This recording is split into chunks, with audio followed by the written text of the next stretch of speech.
Very good evening and a very warm welcome to all our viewers who've joined us today for this episode of Enterprise Matters, the virtual show, the virtual business show of India SME Forum. I'm Sushma Murthania, Director General, India SME Forum, your host for today's episode of Enterprise Matters. Today's episode holds a very special place in not just in my heart, but it's also very special for India SME Forum because we are celebrating Women Entrepreneurship Day, which was yesterday. And today we have some very dynamic women entrepreneurs on our show with whom we are going to have a chat and a brief conversation talking about their entrepreneurial journey. But before that, I would just like to give a few notes or background on what is the objective of this Women Entrepreneurship Day. Women Entrepreneurship Day or Women Entrepreneurs Day was instituted in 2014 and celebrated in UN headquarters in New York then. It was immediately adopted by 144 nations, and the objective of this day is to celebrate success of women-run businesses, women-owned businesses, and to support women who intend or aspire to become entrepreneurs. In fact, COVID pandemic has taught us different ways of doing business and different ways of adopting entrepreneurship. As women, I can say that it's so many responsibilities, so many roles, and so many feathers we have in our cap. And we are always multitasking. We need to take care of our families. There are other work responsibilities, children, and so on.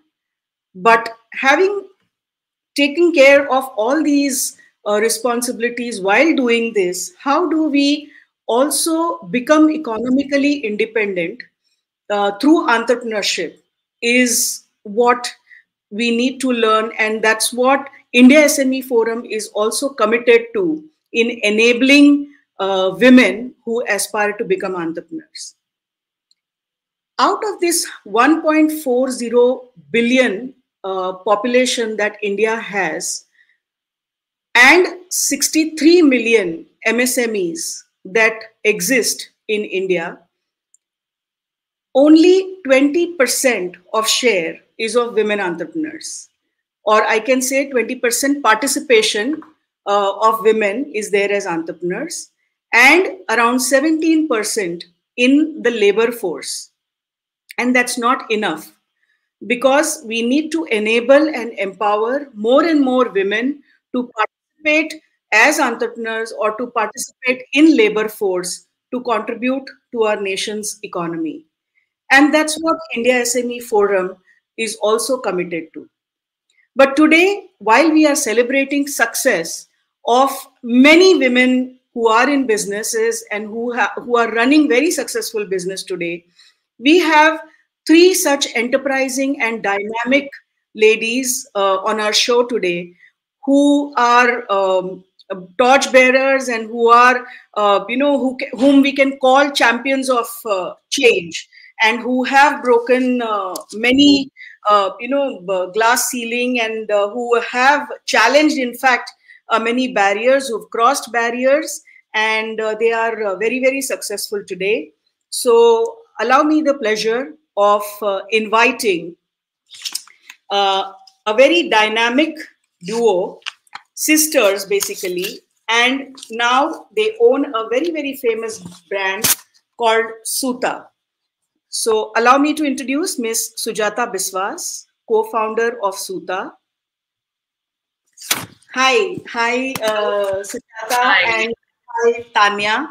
So good to meet you again. Thank you. Both of you look lovely as always, and I really, every time I look at you, I just simply love the saris. Okay. That means a lot. Thank you so much. And I love listening to you. So well you speak. Oh, thank you for having us here. Thank you, Sujata. But today is the day we are celebrating your achievements. So let me tell our audience about you and Tanya. So Sujata is the co-founder of Suta. She just began this journey with only two weavers who used to work for her. Today, due to her relentless efforts, she engages over 17,000 weavers, supporting the artisanal community and preserving indigenous art forms. She has earned numerous accolades, including 40 under 40 by Business World and the Indian Achievers Award for the Young Entrepreneur. So, Sujata, kudos to you and congratulations. Uh, Tanya. Tanya is also co-founder of Suta. Tanya was recognized by the Indian Economic Development and Research Association for her organization's untiring contribution towards national development. She is also a TEDx speaker, change maker, and vocal advocate for mindful fashion. She recently won the Indian Affairs Co-Founders Innovation Award for the luxury fashion brand category and was named as an impact creator in handcrafted fashion by ET Inspiring Women Awards. Wow, that's great. So once again, congratulations and welcome to both of you for today's show in our virtual studio. I would also like to introduce one more guest and a lovely entrepreneur amongst us. Allow me a second. Miss Anusha Chandrasekhar, co-founder of Berry Lush. Welcome to you, Anusha ji. Thank you so much for inviting me. Happy to be here. So, a brief about Anusha. Anusha is the co-founder and CEO of Berry Lush, a clothing firm that provides young women with high-quality, inexpensive, and exciting clothes. She is an IIM Raipur graduate and a qualified engineer with a flair of design and fashion. Anusha's extensive knowledge of fabric design and pattern has propelled Berry Lush forward. She's also worked with Bewakoof, the Indian ethnic company, Verido, Juneberry, Urbano, and Naughty, Natty, and Natalie. Berry Lush Designs Private Limited, her entrepreneurial trajectory and leadership roles demonstrate her knowledge of fashion and e-commerce. So once again, welcome Anusha. So welcome Sujata and welcome Tanya. Your profiles, when I read, they are just so great and it just is so overpowering and all the achievements just flowing out. But I would like to, know about things which are not on paper. Some things like when you started Suta, how did the idea originate? How did you start Suta? And how come you could make 50 crores? I think you've already crossed your turnover as 50 crores. So how did you reach 50 crores in such a short time? So over to you, Sujata and Tanya. We are waiting to hear you. Thank you. The initial journey, so it's a 7-year-old business. And before 7 years also, we worked on Suta along with our corporate job. So both of us are engineers and MBAs. And we had not much idea about the supply chain or the fashion industry, or also even to work with weavers. It's very unorganized, right? It's not as easy as it seems. And none of the businesses are, honestly. When you get an idea, when it comes to your mind, it is usually something that has not been done and you're doing something new, or it's something that there's a gap and you're fulfilling that. So whenever there's a gap, means somebody has not done it because it is difficult, right? So you are anyway embarking on a journey which is difficult. And it took us 2 years to figure out that, okay, there is a demand and, we should maybe quit now, put in our papers and probably jump into it full time. I think, we were driven by a mission. Our mission was to employ a lot of people and work with grassroots level people.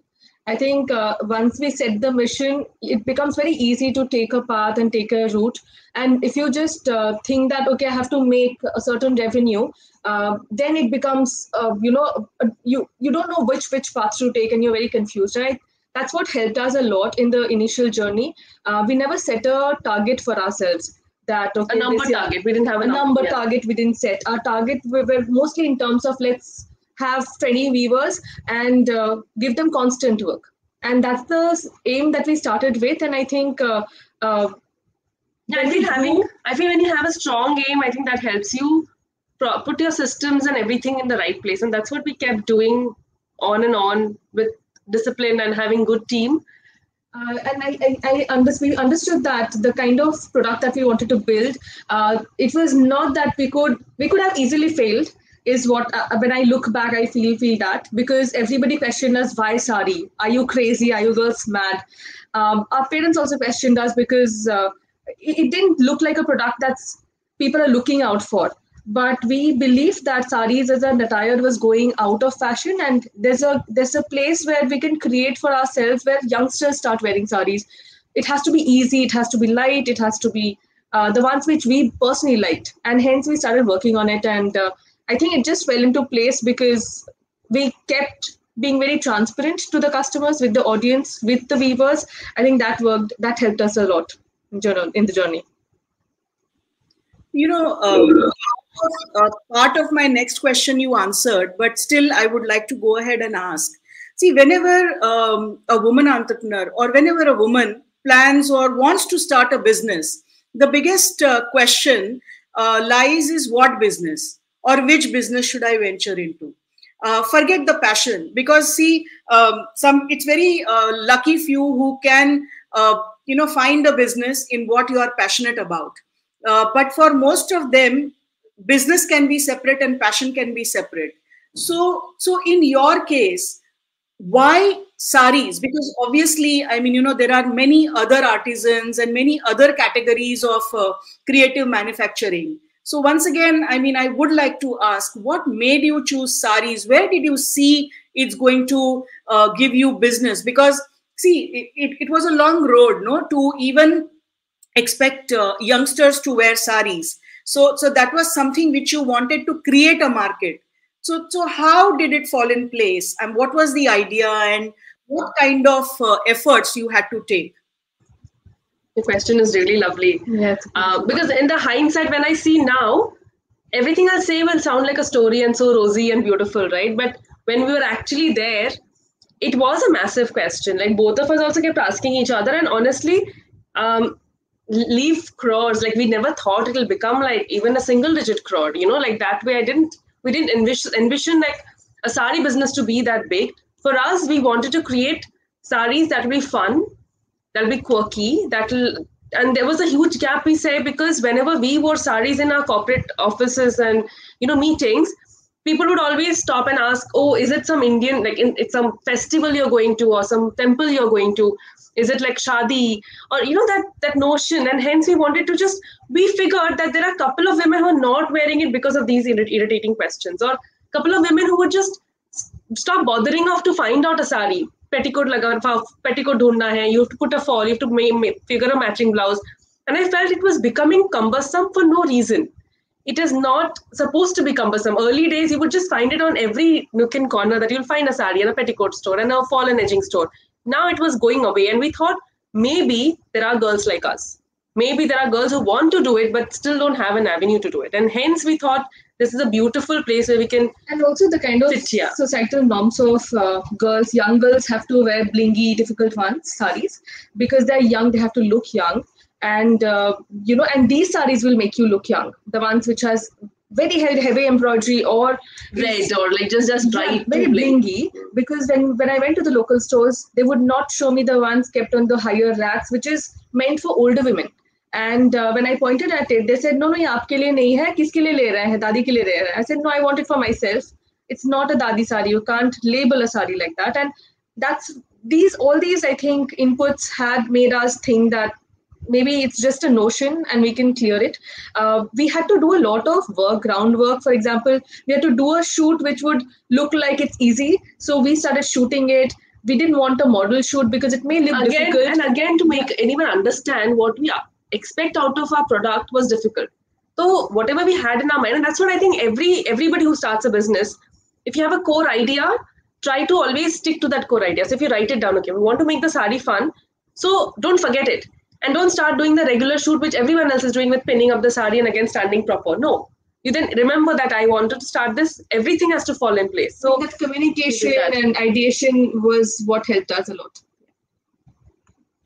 No, absolutely. I have looked at some of your pictures and the photo shoots on your website also, and they just look so amazing and so appealing, you know. I mean, it appeals to me. Imagine, I mean, I can imagine how much it would appeal to, you know, young girls and young women. So you are doing an outstanding job of, you know, making sari a daily wear and the first choice, you know. So the way to go. I'll come back to you, and I would like to talk about some of the failures also. But just in a bit, I would move on to Anusha. Anusha, I would like to know from you. You have extensive experience of working with corporates, and then you moved on to Berry Lush. So, what's Berry Lush all about, and how did it originate? Yeah, so I had done my engineering, as you already mentioned, then my MBA, and I was working in a company. I was happy with my job and everything, but I always felt that my passion lied in fashion. So I always wanted to either work in fashion industry, and I did always have a dream that I wanted to create a brand of my own. Like I was a big shopaholic. So when I used to shop from these Western wear brands, I used to always imagine that maybe someday I'll have my own fashion brand. I mean, it was just a dream, of course, but then I had such belief in myself, in my design sense, because I used to get a lot of compliments for my clothing, like dressing sense, and I was always up to date with the news in the fashion industry, and I was so much involved and engrossed in that. So I thought that if I really start my own label, then I can be successful. So that conviction made me, take the plunge and start my own brand. And yeah, like Sujata and Tanya said, our journeys are, more or less similar, because even I never thought that it would become so big. Last year we closed this at 61 crores, and this year we are going to close at 85 crores. We actually started with just 4 machines in a very small setup, and the first month we manufactured only 100 units, and we used to get like 8 to 10 orders per day, and I used to we got onboarded on Mintra, and then that has been our major sales channel even now. And I used to just click on refresh all the time, how many orders did we get. And to give you a perspective, today we are dispatching around 5,000 orders per day. So definitely, a lot of hard work has gone into it. So my husband also started this together with me. So he was working in an e-commerce firm, and he had plenty of idea on how e-commerce works. It was very new 6 years back. Not many people were thinking about online business. They were probably thinking about starting traditional businesses. But then he had this idea how an online business works, and I had this passion for fashion. So we thought of combining our strengths, and we started our online store. So that's how it started. That's really a great success story, I would say. But do you see yourself going the Nika way? Yeah, definitely. I mean, that is the dream. Everybody wants to achieve that. And I do believe we will be able to do it in just a few years. So, yeah, what just one more thing I wanted to add to how it started. So, when I said that, I wanted to start my own Western wear fashion brand because of my interest in it, we were not going to go and do that blindly, because, of course, you have fear before you start a business whether it will work or not. So it's important that you identify a problem and try to address it. I think that will just increase the probability of the success for your business. So at that time, not many brands were selling affordable fast fashion. Like there were brands like Mango, Zara, which were selling international, chic styles, but they were expensive. A party wear dress would cost you anywhere between 8,000 to 15,000. So we identified a gap in the market that, affordable Western wear clothing, very fashionable, very international, was missing in the market. So that's when we thought, that's why we launched a line that was below 1,000 rupees, and we launched party wear collection for 999 rupees. So then immediately the market loved our products, and we got a lot of love from the customers, and our business also grew very fast. So then we figured out that, okay, this is working, like we have got the product market fit. So I think for entrepreneurs, before they start something, definitely passion is very important. If you're good at something, and if you're constantly thinking about something that I can do this and I can succeed in this, definitely you should do it. But also, if you can identify a problem and address it, it would be helpful. Coming back to Sujata and Tanya, Sujata, I would like to know, or Sujata and Tanya, I mean, it's Suta, okay? So whosoever wants to respond, please go ahead.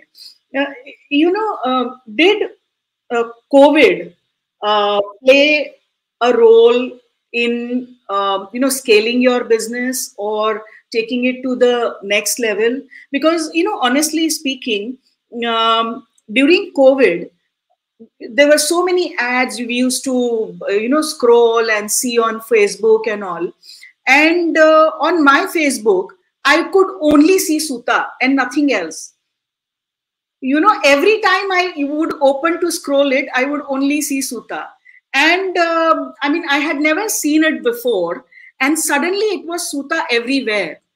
And so I want to understand, I mean, what was Suta before COVID, and how did it transform during COVID or after COVID? Wow. I feel like I should say sorry that I was bombarding you so much. Spamming you, maybe. So I meant it in a good way, because I was seeing lovely saris, but the thing is, I mean, there was no way I could wear them and go out. Otherwise, I would have ordered, I mean, a range of saris. But I do it now, okay? So thank you.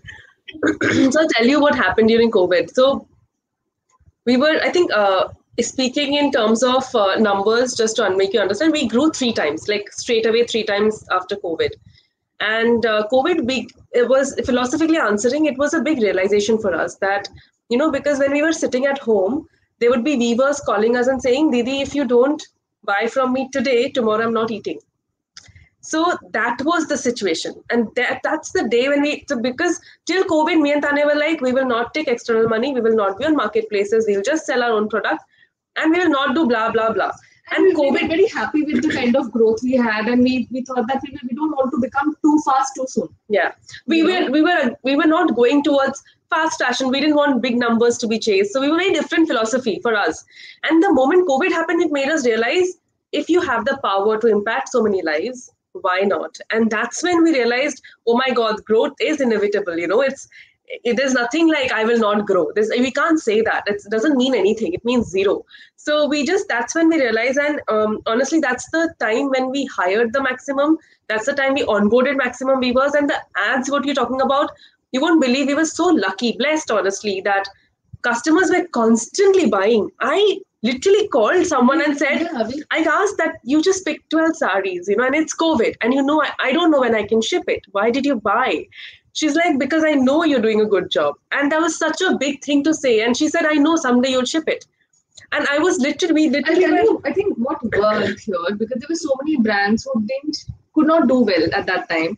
I think what worked for us was that we were very vocal about what we were doing. I knew we would have upset a lot of people by being so loud and telling the same thing again and again.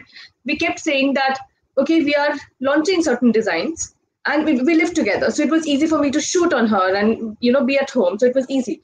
And we told them, this is not our design, we have just picked it from the weaver because we had to pick. And I don't want to be so rigid as a brand that say that, okay, I've designed all of it on my own till date, I'll not pick anything that is designed by someone else, maybe, or they have designed it themselves. I don't know. Tomorrow somebody may come and sue me also, saying that, oh, this is my design, you have just picked it and put it. So we kept buying, and we had a small fund kept aside. That's the reason we could, and honestly, customers kept ordering. We kept getting money, and we could grow 3 times only because customers understood our story and they kept showing trust, kept buying through the COVID. And the moment lockdown was lifted, I remember we had some 2,500 or 3,000 pending orders. We just didn't know what to do. It was going crazy. And we were very sure that we will drag till we can. And even if beyond this, after this we fail, we'll know at least we have tried. We didn't fire any employee, even if they were people from the operations who could only pack and didn't know anything. We put them on work, like audit the website, just check every word by word if it's in place or not. We kept creating work so that people are busy and they are kept telling that we are making DIY videos, you also make DIY videos, and we kept posting a lot of content, and it's also honestly helped a lot of people, customers also, it helped everyone. So it was like a very, very good growth phase for us, honestly. It just became a win-win situation for all of us. Yeah, I mean, that was a terrific job that you guys did, and absolutely wonderful. I really appreciate it, because we have been, quoting your case study to so many of our women entrepreneurs whom we mentor and who are associated with us as our members and subscribers. Also, let me take this opportunity to tell you that amongst the 98,000 MSMEs who are our members, 7,600 odd are women entrepreneurs who are our members.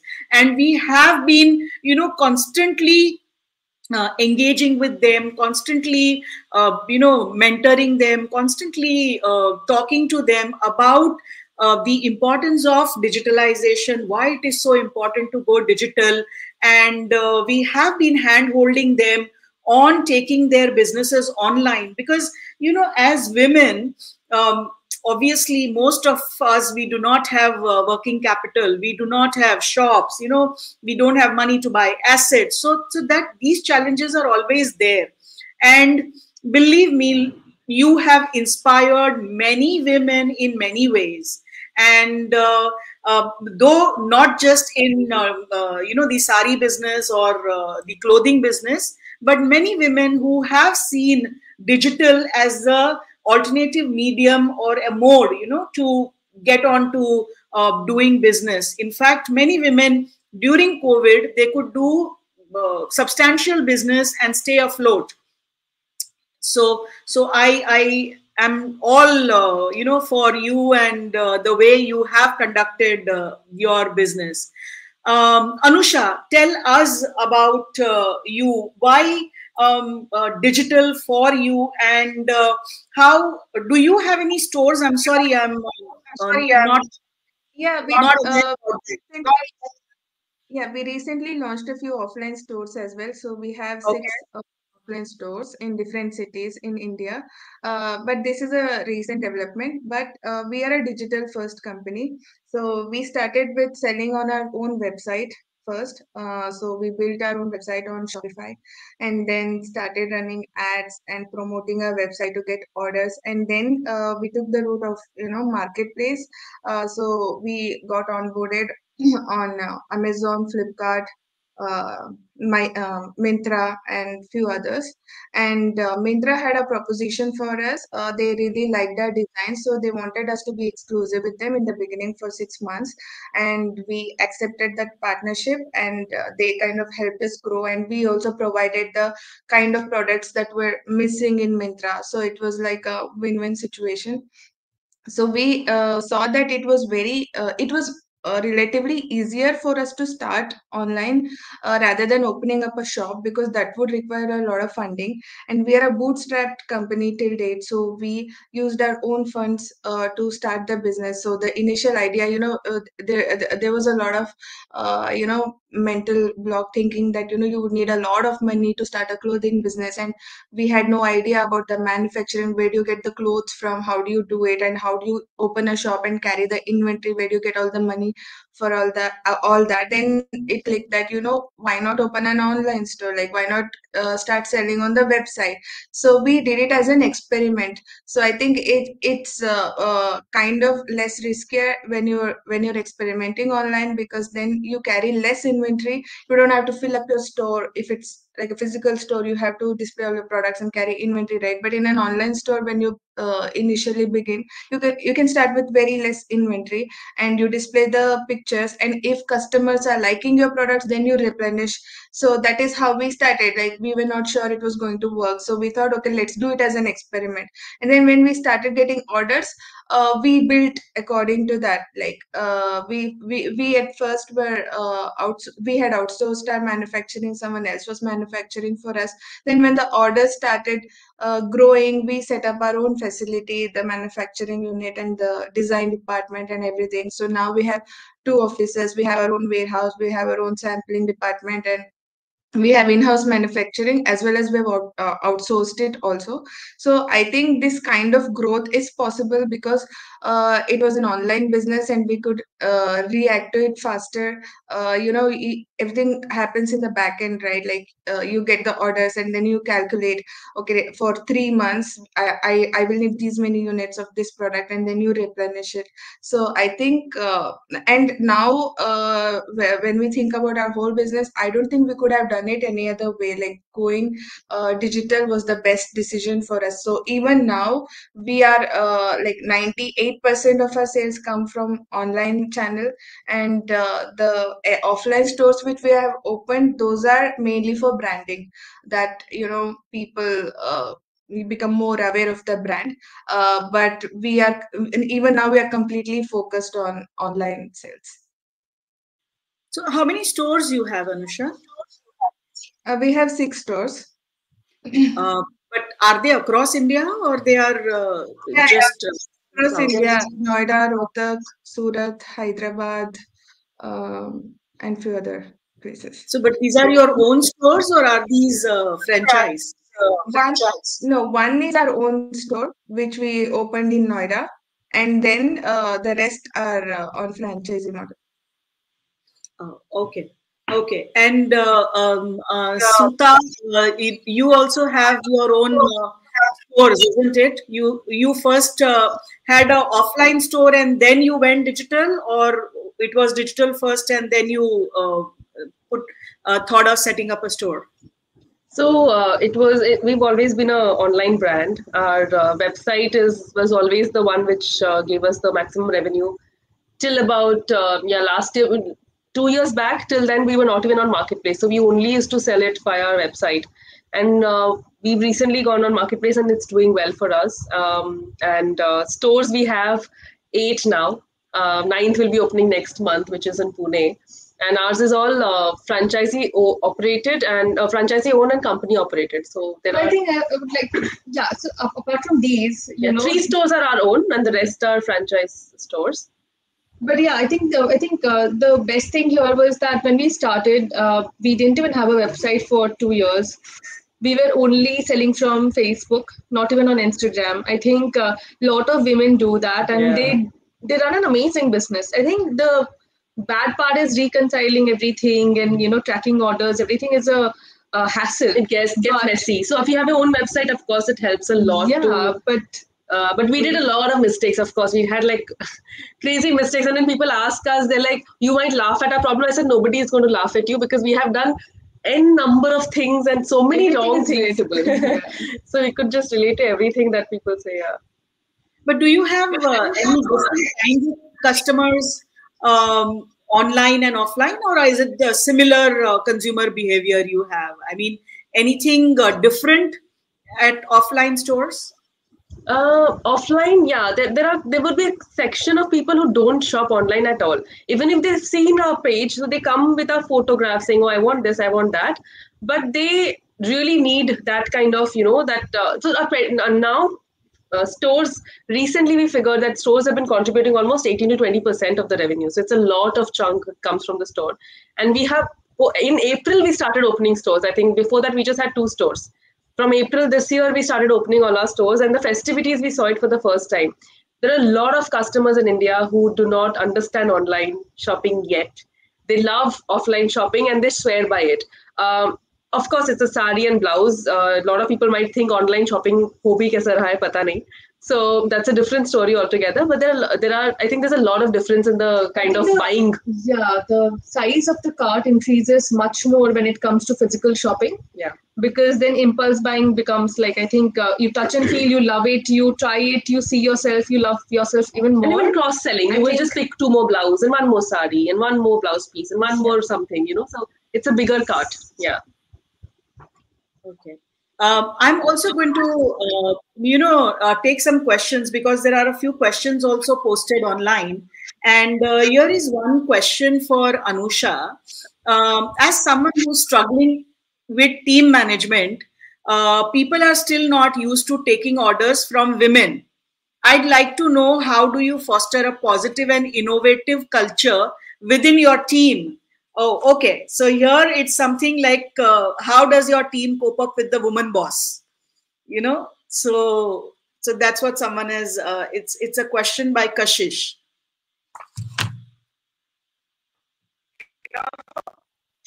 Can you hear us, Anusha?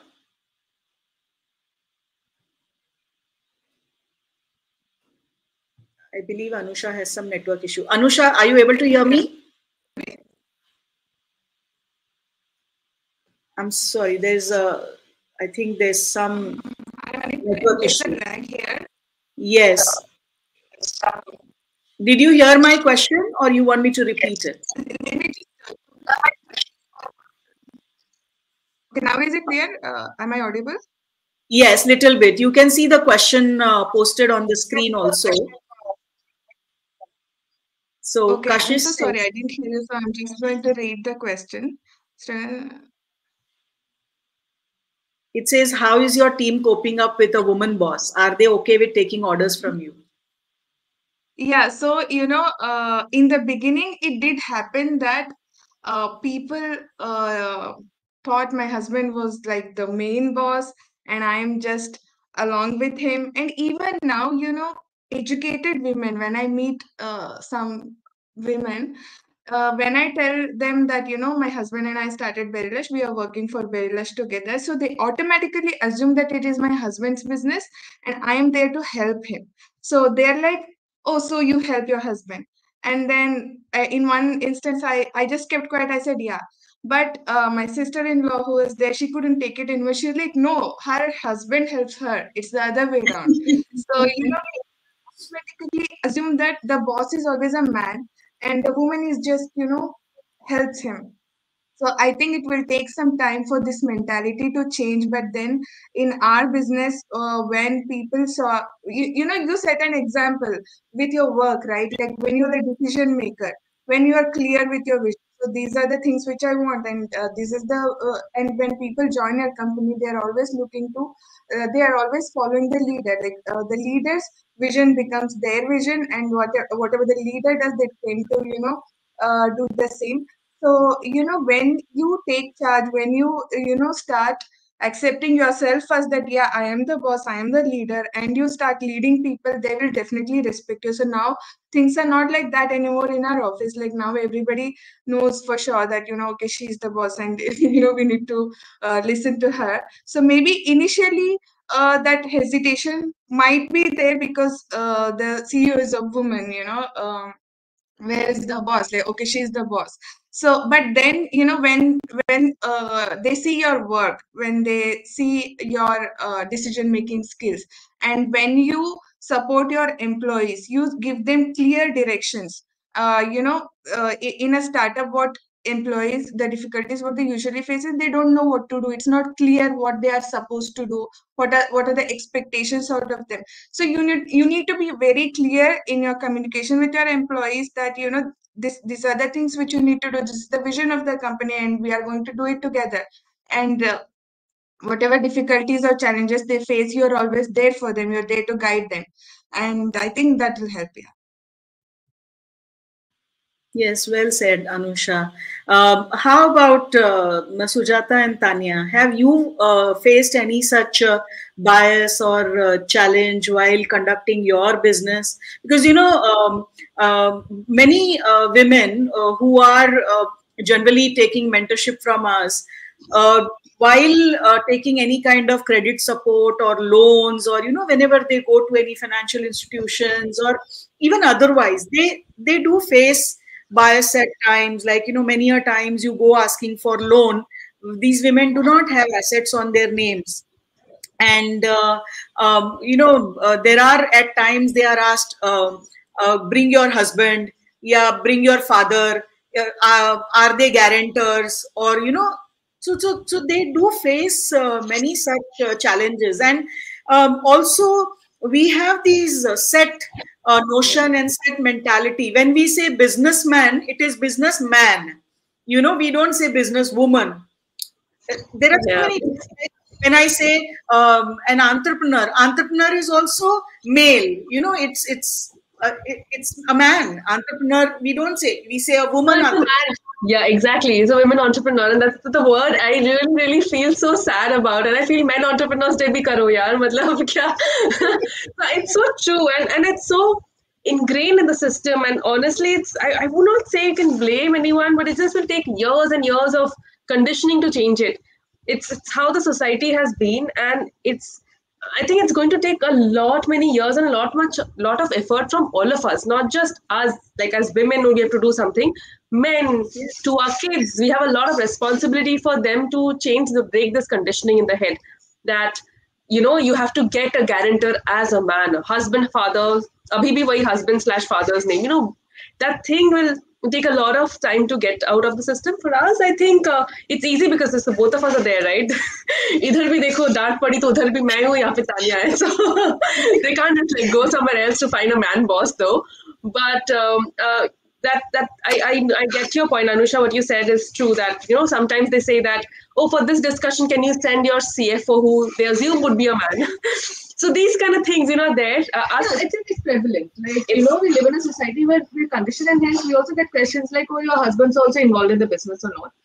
I think it's just, I wouldn't say people come from a bad place all the time, but it's just how we speak and how we imagine things to be. And hence, being assertive makes sense. Initial days, I would get angry and get upset and even think about it constantly that, oh, they asked my CFO man to come, like, in terms, very crude terms. अपने finance बंदे को भेज दो. I will explain. So I think it's very considerate, but I thought that being assertive helped us a lot. No, that I will take the call. You tell me. Like, look into the eyes and say, it takes time, but it actually is the only way forward. And if you get bogged down and pulled down by these comments, then it'll be another hindrance in your life. Anyway, there are so many, right? So I feel you have to just quickly find out a solution to get past it. Like, for example, weavers, उनको लगता था कि हम दोनों तो भाग ही जाएंगे शादी करके बच्चा हो जाएगा and all, so चांस ही नहीं हमारे साथ काम करेंगे. Look long term to them. So for them, they assume that our father is the face, and we let it be, because for that moment I thought I will not pick this battle to make him understand that I am the boss. It's okay. So I feel you have to just figure out what battles you want to pick, where do you want to fight, and let it be. And with your work, with your knowledge, maybe empowering another woman, or maybe with your kid. I have a son and she has a son. We will maybe teach them and make the next generation better, but it will not go so fast. I think it's just figuring this is the problem, this is the solution. I'll head towards that. Whatever hindrances come, some way I'll tackle it. In this, I'm a little curious. I want to know, in this journey, did you ever feel at any point of time you failed, or were there any failures, you would call them failures, or was there ever a point when you wanted to give it up, or was it always good? So I want to ask, I'm really curious to know. So do we answer? Yeah, and then same question to Anusha also. Yeah, there have been many failures, honestly, some big, some small, but every time I think we follow one rule that you have to show up no matter what. So we show up every single day with the same rigor, with the same energy, because we know we are supporting so many lives. there's no backing out, there's no running away. So that was set. And how to deal with failures. I completely, like, both of us are very disciplined in life. I think for an entrepreneur, I feel discipline is something that you can hold on to very strongly, because if you have to get up, take shower, show up in the office, finish your work, come back, irrespective of what happens, I think it's a big thing. And there has been instances, for example, I think the biggest one I would tell is that once there was this employee of ours who was one of our biggest support, like the very strong right hand, literally right hand. And that person was literally polluting the environment, and we tried to see, didn't see, red flags we ignored, and a lot of this kept happening. We've never spoken about this person because we were so scarred that I think that 1 or 2 months after that episode, we thought this business, we can't run it because we couldn't trust anybody, because it left such a big print on us. It has never happened in our lives, and it literally, because you're an entrepreneur, you have to do so many things, and you trust a lot of people here, and you have to, and there's no way out. You have to trust a lot of people. But if one person or 2 people together do something very wrong, big thing to your company, how do you react to it? I think that was our biggest failure, because we failed as bosses. Because of that person, a lot of wrongs happened. And a lot of people quit because of that person. During the same phase, we went for a TEDx talk saying that Suta is a happy place to work. Yeah. And we spoke during that TEDx, and we come back to know that it's not. Yeah, we because failed. 3 people, very good people, left the organization because of that single person. I think you'll keep learning things, and there'll be definitely so many failures that come. Some projects fail, some launch fail. But I think how you deal with smaller it is losses, very important. but these could be like really very challenging to get out of it. See, I'm not talking about financial crunches and cash flow problems. Those keep happening. As a business, it will keep happening. But there are some which will make you feel like, oh my God, can I get up tomorrow and even go to office? This was one of the major ones, so which we came out of it, thankfully. But do you feel that as an entrepreneur will never reach sorry, can you hear me? Yeah, I can. Yeah. Yeah. So does an entrepreneur ever reach a point where you are free and you don't have to worry about anybody quitting or not quitting, and now you are in a happy place, and it's going to run even when you sleep. So you think you want to aspire to be at that level, or always want to dream? I think, and I tell you, as human beings, we should not reach there. You've done something wrong in life, maybe you're just delusional or something. It's like, it cannot happen. I feel in a perfect world doesn't exist, and I feel you have to find beauty in that. And I honestly feel beauty in chaos. I'll tell you, we can take holidays where people do not call us. We have made the processes very beautiful. I think that's achievable. Yeah. But do you want to go for a 1-month vacation? I don't know. We don't want it. So we don't think about it. But I think it's possible to, if you have right people and keep a lot of systems and checks. Ki day end mein, you see certain numbers. Day end mein, these processes should be complete. Some checklists, some numbers. As seniors, as a CEO of a company or a founder, you should have those kind of checks, and then rest. अब भगवान पे छोड़ दो. गलती तो मतलब every day there is something. आज ये फट गया, आज वो हो गया. But I think these little things you can do. It's endless. I think these things we manage on a daily basis, and I mean, almost every hour. So yes. So Anusha, you tell me, please. Yeah, so definitely we have faced some tough times. Every business has its ups and downs. So I wouldn't call them failures because they were just opportunities for us to learn. In the beginning, when we worked with a vendor, it was our first time working with a vendor. We gave him an order. He spoke so well. His office was so nice, and you are so naive in that when you don't know, we trusted this person. We gave him the job. We want to launch a summer collection, and he took advance from us. So we spent around 5 lakhs on the whole project. And in the beginning, we had only that much to spend in the business. And our summer collection, which was supposed to be launched in summer, we launched during winter because there was delay. And then when he did deliver all the products to us, the quality was so pathetic, we couldn't even imagine selling it to anybody. And definitely that was a big loss, and it was such a blow on us in the first step. You have faced something like this. How do you move on from this? Like, do you even continue or give up? but giving up has never been an option for us. We have to, make it. Even now, we do face a lot of challenges. Like Sujata mentioned, employees leaving. Yeah, my husband takes it very, very, badly. I'm the strong one. I'll be like, it's okay, employees, they keep switching. Maybe we also did it when we were working as engineers. Don't take it so personally. But he's like, I trained this person, I nurtured him, and now he's left and he started his own business. So these things keep on happening, and no matter what happens, giving up is just not an option for an entrepreneur. If you have that mentality, you have to be strong to get through, and you should always have the mentality that, okay, I will learn from this, I will not make the same mistake again, and always question that, how can I make it better next time? How do I not fall into the same thing again? So I think you should always be ready to face the challenges, learn, get up, and move on, and just keep going. Yeah. Actually, Anusha, Sujata, and Tanya, I'm so glad. I mean, um, you are also you worked very hard towards achieving this, and in fact, I would want you guys to keep talking about your success over and over and over again, and keep talking about your stories on whichever platform you can, wherever you go. Please share this, because you never know really, whose life you touch, and who will get inspired from your speech or your talk, and who will get motivated from your story. You really never know, because whenever we talk, when we mentor, we come across so many women, so many entrepreneurs who talk about some few remote cases, where they've heard somebody talking, and then they decided and they found some opportunity. So just continue to talk about your stories. And also,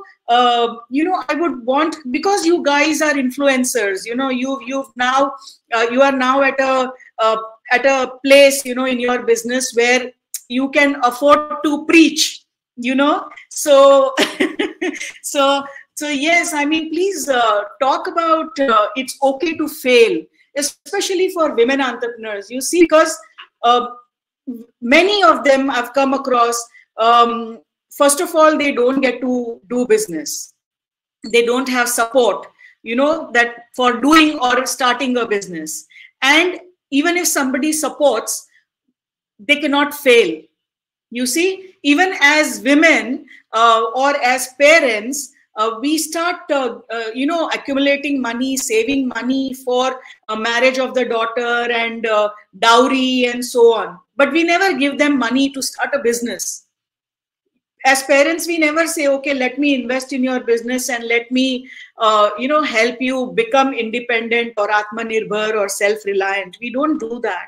But I would urge you guys to please speak more about this, and speak more about it's good to fail, and then again, be at it till you actually succeed, because success can never evade, when you are actually pursuing it again and again. Okay, as we come towards the end of our discussion today, one more question to both Suta as well as Anusha. What is it that you would like to see in an ideal ecosystem, or the ecosystem or the government that provides, or the policies that are existing, that would be more conducive for entry of more women entrepreneurs, or which will encourage or help more and more women entrepreneurs to succeed? So Anusha, we can start with you. Yeah, so when you start a business, the major challenge that you face, I mean, the majority of the people I'm talking about, is where do you get the funds from? Because not everybody has a lot of savings, or easy access to funds. So that is the challenge we also face. So if there is an ease in accessing funds for your startup, and maybe subsidized interest rates, also like collateral free loans, I think if there is an ease to get the funds for your business plan, then I think that would help a lot more people to think about starting their own. So that is one thing. and also, ease in obtaining licenses and the registration process. So for being a woman entrepreneur, if there is some kind of benefit in all these steps, then I think a lot more women would be, willing to start their own. How about Sujata and Tanya? Any changes in the policies or anything you would like to see? I think there's a lot that is always there. I know because last time I spoke to you, I remember I was very more ignorant than I am today. Such when I'm talking about you. So I think there's enough and more opportunities and options, and there are a lot of funds that are there that are going to ready to help. I feel there should be more dialogues provided so that women are not scared to come and ask. I feel that's when anyway we have a tendency to underestimate ourselves, and a tendency to go to this guilt trip and then thinking कि मैं सही नहीं कर रही, and all of that happens, and there are a lot of things that are there in any apprehensions. I feel if there's a place where they can just come, call and ask and stuff like that, or there's a helpline, or there is not just helpline, there is this more like this YouTube video that you did today. Maybe if there are more people who have successfully raised, if you bring them on and they talk, and then they can ask simple questions, and mostly I think these people have more simple questions than complicated. And also, I think I would have loved one-on-one interaction with which I want, yeah, which I look up to or I would want to be like. And I know it depends upon the founders also that they have that much time. But if they are like a pool of 5 to 10 people who are interested to talk to me directly, and if there can be sessions arranged where they just ask, no screening, no playing, because I'm always thinking that, oh, what will people think that, oh, I asked this question?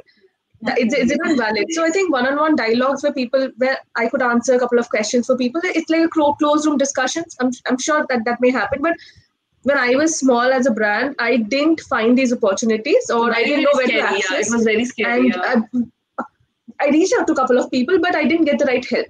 So I think those kind of helps are needed, and I think enough and more support is there from the government. There are enough and more policies. It's brilliant. It's just that you just don't know who to ask, and then you get scared. And so maybe some success stories would. Yeah, that's I get your point when you said that you speak a lot, and we do a lot of talking. But I know places like this where where you have access to so many pool of entrepreneurs. It just makes so much sense to come and talk here. In fact, while we are talking this, I would like to take opportunity to mention here that we are training, we are mentoring many women entrepreneurs, and so far we have directly or indirectly touched about 100,000 women across India. And we do conduct many ground contact programs where we talk to women one-on-one. And I'm so glad, Sujata and Tanya, that you spoke that you would like to interact with these women, who you would like to talk one-on-one. That's a very, big deal, because for many women entrepreneurs, as you very rightly said, there is so much of apprehension, in confidence. They're not confident. You can only speak about certain things when you are confident or when you are well informed. Many women are not aware about so many things. They are not aware about business plans. They are not comfortable talking about finances. They are not aware of terminologies. So we usually keep urging these women, get them acquainted to a lot of terminologies, and and not get intimidated by just heavy terms. So we keep doing that, and I'm so glad that in all three of you I have found new mentors, to all our other women members and subscribers. So lovely. Thanks for that. And before we conclude, I would like you to leave our audience with maybe one or two good tips on the occasion of this Women Entrepreneurship Day. So Anusha, with you, can we start with you first? Yeah, so if I would like to tell all the women who are thinking of starting their own business, but they are not sure. So first you need to believe in yourself. When you believe in yourself, then other people will believe in you. Your family will believe in you. Then your support, like maybe the banks will believe in you. The investors will believe in you. First, you need to believe in your idea, believe in yourself, and always be open to learning. Successes or failures, everything definitely it is like a continuous learning process, your whole entrepreneurial journey. And celebrate small milestones. This I would tell to people who already have their businesses, that be it small, like you completed 1 year, completed 2 years, employee completed 1 year, or any you reached this many number of sales. So celebrate small milestones that would improve the morale of the whole company, everybody around you, and as a company you will start performing better. uh, and yeah, don't be afraid of challenges or failures. So these things are part and parcel of any business, so you will definitely see some failures, like as we saw it in the beginning itself, right? So don't be afraid of challenges. Don't hold yourself back thinking that this might happen, that might happen, this may go wrong, or what if everything goes right, and what if you do succeed. So just take the chance. Don't be afraid, believe in yourself, and just take the plunge. And I feel that if me, Sujata, and Tanya, if we have made even one person change their mind, okay, yes, I'm going to start a business of my own, then I think, yeah, we would definitely be very happy. Sure. Thank you. Thank you for that, Anusha. Sujata. Yeah. I think I would go back to my previous point. I want if the women are listening, so I want it to be like in your head that it's how we are made, we keep doubting ourselves and we keep getting scared, and we don't think that we have achieved a lot. We keep thinking that I could have done this better, I could have done that better. And it's a very natural tendency of women. We think like that. So when somebody comes and challenges you and tries to scare you, tries to intimidate you, just remember that you are built a certain way. What you can do, you do. Don't have to change yourself. Don't become the man. Don't have to behave like I know everything, I will behave like a man. Don't. I think we are made a certain way because we are like this. We are special. And we should just remember, whenever we are stuck, just ask for help. I think that's one thing which we can do. That's in our control. Baki, it's not the way our mind works. It's not in our control. We will be there. We will be doubting a little more than anybody, another gender would. But if whenever you are at a point when you can't do anything, just go out, ask for help to your parents, maybe your husband, ask them, your kids need to be taken care of, tell them, okay, you take care of the kid, I have to go attend the meeting. So bolo, because you might think that, okay, I should run and do both. You can't do both. And that's when the thing happens. That's when things go wrong. I feel when you need help, just asking, telling, it makes life simpler. So please build your support system very well so that you can achieve your dream and do whatever you like doing. Another thing from my end is that networking as a word might be too overused, but it really is important. Pick up the phone or just drop a message. The social world is so accessible, be it Instagram, be it LinkedIn, kahin bhi jaake. Write to whoever you want to talk to, या फिर just ask your own doubt. People will find time and reply there, or maybe pick up the phone and tell you. I think networking is very very important. And initially I was always if it's a big group, I would wait for people to come to me to talk to me, but I don't do that anymore because I realized that even that person is scared. I may go take that plunge and talk. Yes. That yeah, I think networking is very important. Do it. It helps. Thank you, ladies. I mean, it was so wonderful speaking with you. I never once, even for a second, I felt that I was, conducting a formal discussion here, and you made it as if I was sitting in, my office on a sofa, and And I told Tanya, I think Sushma ji ke saath conversation is going to be brilliant. Just listen to her talking. She's going to be this is my first time interacting with you, and you speak so beautifully. I absolutely love it. And pleasure meeting you, Anusha. You are brilliant. Thank you. No, thank you very much, ladies. And I mean, I am so proud of all of you, and you just have to be double proud of what you are doing, and just keep inspiring women, and just celebrate your success, and just be role models for everybody who's looking up to you. Just bear this in mind, that there are many women who are getting inspired from you. So just continue to do what you are doing. At any point of time you feel you need us, we are India SME Forum, you'll find a family, an extended family with India SME Forum. So I welcome you with open hands, and please feel free anytime. And once again, wishing both of you, I mean, of course, Suta, I consider one. So, so when I say both of you, I mean Suta and Anusha. I wish you guys success and more power to you. So thank you very, very much for coming on this show today.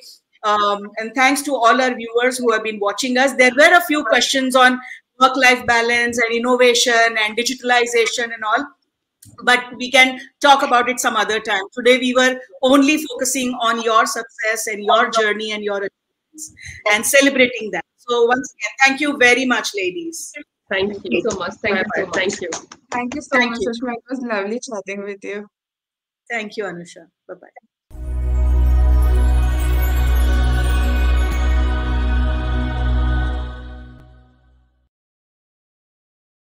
Thank you.